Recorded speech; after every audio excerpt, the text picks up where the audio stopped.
தோட்டாவால கண்டுபிடிக்க முடியாம அங்க இருந்து கிளம்பின பிறகு உள்ள வந்து பார்த்தா 2 பேரையும் கட்டி போட்டு ஒரு பாட்டை போட்டு விட்டுவிட்டு ஸ்டோனு பெப்பர் சிசன் கேம் விளையாட சொல்றாரு. இவர்கிட்ட ஒரு துப்பாக்கி இருக்கு. அந்த துப்பாக்கிக்குள்ள ஒரே ஒரு தோட்டா மட்டும் போடுறாரு. 6 தோட்டா போடலாம்.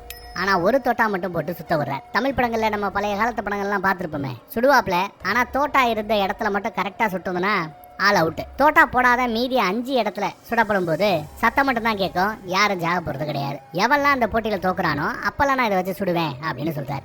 முதல் போட்டியில வட்டிக்கு ஒரு விளையாண்டாரு. ஆனா அந்த அடியாளு பயத்துல விளையாடாம விட்டுருப்பான். ஐயோ டிஸ்குவாலிஃபை ஆயிட்டீங்கன்னு சொல்லிட்டு சுடுவாப்ல. நல்ல வேலை தோட்டா வரல, செதறல.